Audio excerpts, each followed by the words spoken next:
Hey guys, my name is Pip and I'm going to run you through how to perform the splits safely and carefully without getting injured.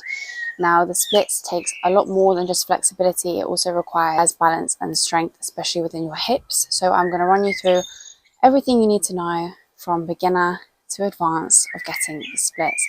So first of all, you never want to go into the splits cold. You want to make sure that your body is warmed up. The most important thing to performing the splits is dynamic stretches beforehand.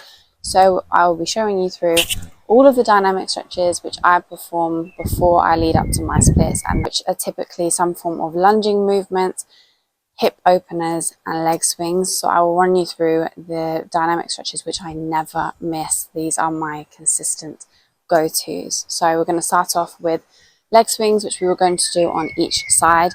If your balance is not great, get yourself something to hold on to, whether that's a wall, a bar, whatever. Let's get into it. With this movement, you want to ensure that the stretch is actually coming from the leg and not the whole body, rocking back and forth. So try and keep an upright position. Hold on if you need to, and the swing should just be coming from your leg. You can see I'm not doing any of this, I'm not rocking with it. My torso is staying upright the whole time. So the stretch is just coming from the legs. Obviously, the splits requires flexibility on both legs, so of course we will go on to the other. Then from here, as I said, I like to do a hip opener. So for me, that is literally just circles with my hips. So let's go. Again, 10 on each side. So I like to do one deep lunge forward and then rock back to then get that hamstring activated as well.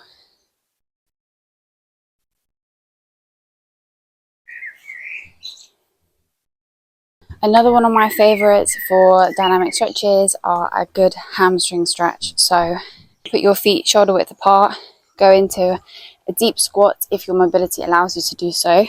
And then all you want to do is think about getting your bum to the ceiling as if you're going to perform a forward fold, but we're going to keep that movement going. So you're going to go down, holding your ankles to keep you in position and allow for a deeper stretch, and back down. Now we are on to static stretches. So the most important one, in my opinion, if you're working towards getting the splits, is performing the pigeon pose and performing it correctly. So if you're thinking of performing the pigeon pose, you want to think about creating a 90-degree angle with your front foot in front of you, foot firmly placed on the ground. So is the knee. I always see people with their knee up like this. No, keep the knee flat on the ground, as well as your back leg. This is getting your body used to being in the splits position. It's sort of known as like a half split as well. So you want to press down with your knee and your foot to keep it on the floor. And if this is comfortable for you, then you can go onto a sleeping pigeon, which is just bringing your torso closer to the floor. You want to be down here for at least 30 seconds.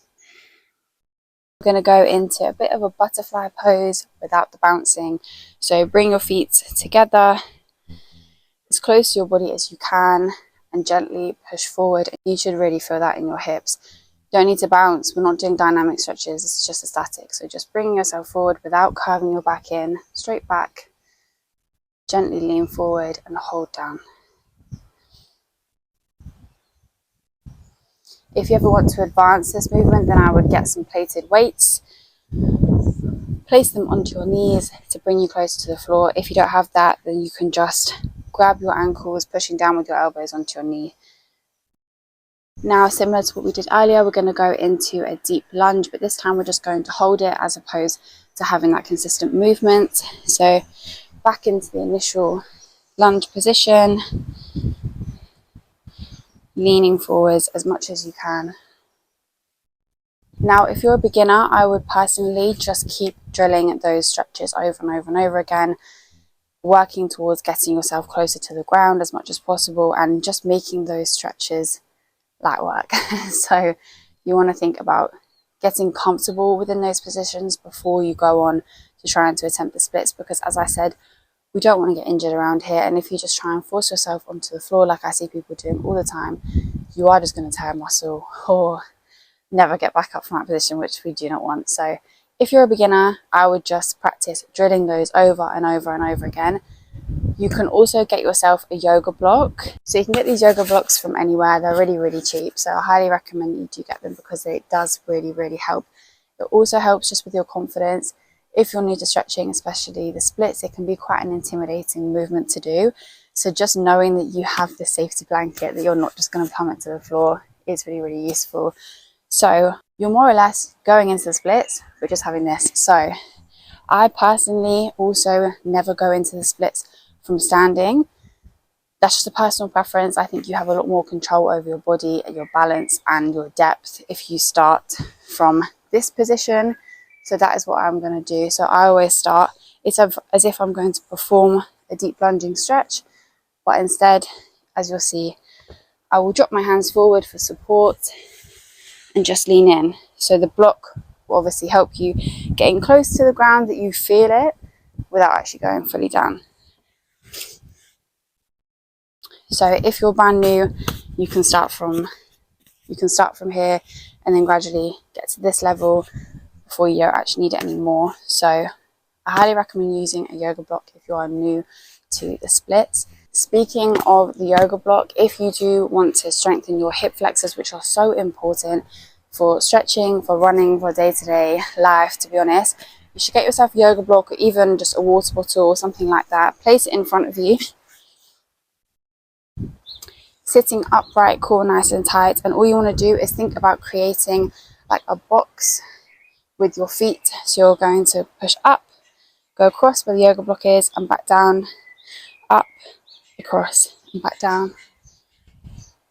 And that is a really, really good way of strengthening your hip flexors, which is so important if you want to master the splits.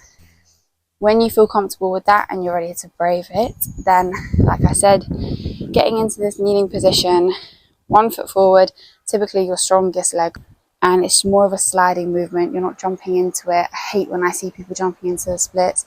It's a sliding, nice, controlled movement. So I always put my hands forward to push me in gently and slot down. Now, if you're going to be really picky and you want to advance, you should actually be pointing your toes in the opposite direction to create a nicer box.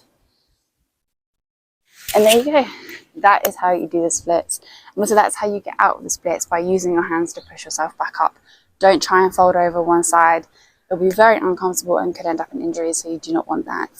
And as I said, the splits are a very advanced stretch, so don't worry if it takes you a little bit longer to perform them. If it was an easy thing, then everyone will be doing it. So it is very impressive if you can do the splits, but you just need to ensure that you get there safely without injury. So yeah, it takes time, it takes consistency. I personally recommend drilling these stretches 3 times a week for as long as you need, to be honest, in order to get yourself down safely. Don't just do this routine once and expect to get down foot to the ground. It's not going to happen. So yeah, consistency is key. Try and enjoy your training and ensure to stretch after your gym workouts if you do go to the gym, because too many of you are stiff. Thank you so much for watching, and subscribe for more.